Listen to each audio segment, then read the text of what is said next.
we know how to calculate the arc length of a space curve, but it's often very useful to parameterize a curve with respect to, and if you haven't seen it already, WRT is a common notation or the shorthand, abbreviation, whatever you want to call it, for with respect to.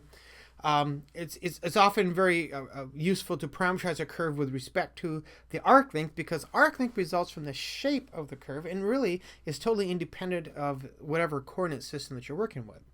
So if a curve is given in terms of t, such as the vector function r of t, and s of t is not a vector function, it's a function, not a vector function. It's a function that gives you the arc length. So like we just got done calculating, s equals, or L equals, we make that s of t rather than L. So s of t is the arc length as a function of t.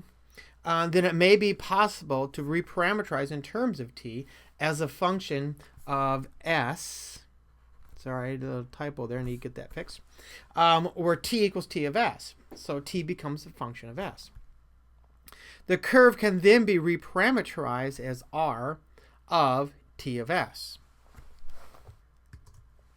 So let's just go ahead and jump into an example here, and we'll work it out and play with it, and I'll kind of show you why this may be an advantageous thing to do at times. So let's consider the vector function r of t equals cosine t, sine t, t. So this is x, y, and z. So for t equals 0, if you go in here and make t equals 0, we now have 1, 0, 0. This is going to be a position vector. So the initial point is going to be at the point 1, 0, 0. Notice the difference between vector and a point. So this position vector would point to the initial the starting point there. And that's going to correspond to t being equal to 0. So I'm going to go ahead and work out the arc length, and I'm going to call it s of t.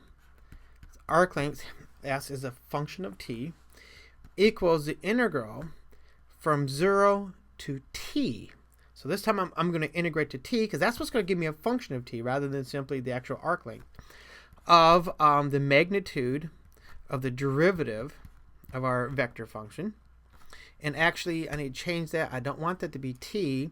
This is actually going to be a dummy variable u, du, which equals the integral from 0 to t of the square root of, take the derivative of this function, and this is going to be negative sine of u squared, plus the derivative of sine is cosine, so I have cosine squared of u, plus the derivative of t is just going to be 1, so this is going to be 1 squared, or, yeah, 1 squared, which is the same as 1, du. Well, I'll start fiddling with this a little bit, and actually don't need to fiddle with it much. This is going to be the integral from 0 to t of the square root of, well, this is sine squared plus cosine squared. Well, combined, this is 1. So 1 plus 1 is 2. This is the square root of 2 du, which means that s of t is simply equal to square root of 2 u evaluated from 0 to t, which gives me, or tells me that s of t is actually equal to square root of 2t. Now, if s of t equals the square root of 2t, I'm going to rewrite that as simply s to make my notation a little bit easier. S equals the square root of 2t. That would then imply that t equals s over the square root of 2. So now this is my t of s. T is now written as a function of s. So I can think of this as simply t of s equals s over root 2. This is actually kind of slick and really does some nice stuff for us, because keeping in mind that this is my vector function here. With all this, what I can say then is that the position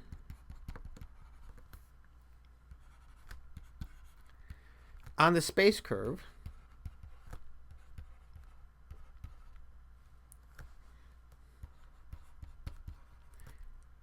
after traveling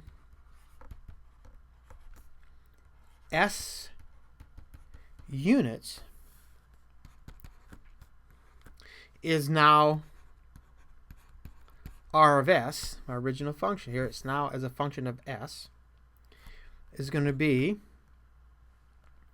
now let's write it this way first, cosine of, what's t? S over root 2, s over root 2 I, plus sine of s over root 2 j, plus t is now s over root 2, that's this s over root 2 k. Or obviously I could write that in vector form as simply cosine of s over the square root of 2 sine over, or sine of s over square root of 2, and simply s over root 2. So now I have this written in vector form. Now this value s is now actually the arc length. So in other words, if I say, hey, where am I? What's my coordinates after I've traveled 3 units? By evaluating this vector function at s equals 3, I will get values for x, y, and z, which is my coordinates. And this would then give me the position vector, which would actually point to where I am on the space curve. So, continuing with the example, I'm going to keep using the same situation here. Let's just suppose that there's a bug on my space curve. So I have a bug that's crawling around. See, a bug crawls along the space curve.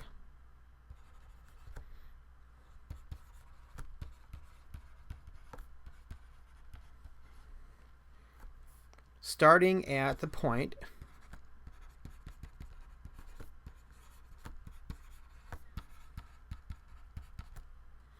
1, 0, 0, which correspond with t equals 0, and travels,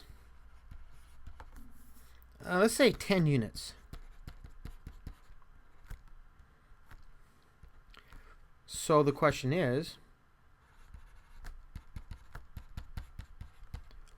where is it? Where is this bug if it's traveling 10 units?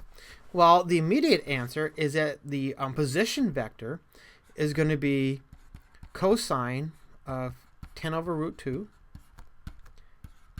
sine of 10 over root 2, and simply 10 over root 2. So see, this position vector is going to point to the point in 3 space where the bug is sitting right now. And if you whip out a calculator, you see that this is approximately 0.7053. That's the x-coordinate. The y-coordinate is approximately 0.7089. And the z-coordinate would be approximately 7.0711. So what I want to do now is to make sense out of this and get away from some numbers for a few minutes. Let's go ahead and actually do, or let's whip out Maple and let's make this space curve and see what it actually looks like. Okay, so here I am in Maple, and I need to start putting in the stuff I need. So I will do with plots, and I'll use a colon to suppress some of the output there, and with student, and I need vector calculus. So that will load up the packages for me. So now that I have it loaded up, I'm going to define A as being equal to the space curve. And that space curve is cosine of t, sine of t, and t. And I'm going to let t go from 0 to, let's just say 2 pi right now. And I'm going to add a few things here. I'm going to make it everything a little bit thicker so it's easier for you to see on the screen. And I want my normal axes to pop up. And let's see, how about some labels? This x, y, and z axes so I can actually see all the labels. So that's what A is going to be. And I'm going to define my value for s. I'm going to say s equals 10. And I'm going to say now b is equal to, I need to plot the vector. So let's plot vector. And my vector is going to be cosine of s divided by the square root of 2. And I need sine of s divided by the square root of 2. And I need s divided by the square root of 2. So there's my position vector. And I'm going to add here a width statement. Width equals 0.08, because sometimes that vector just gets huge and kind of overwhelming. So now I want to display A and B. And let me make this a little bit bigger so you can see what's going on. That should work. Okay, I need to adjust where I'm going to, because here's where I am. This is pointing to where the bug is, but my curve isn't long enough. So simply going to 2 pi up here is not enough. So let's jump to 3 pi and redisplay. See, now it's enough. So here's my bug starting off at time equals 0. Let me spin this around just a little bit more. There we go. Here's my bug starting off at time equals 0, and you can see that this coordinate is 1, 0, 0. There's the 1 off my x-axis. And it's walking along this space curve, spin around, having a good old time.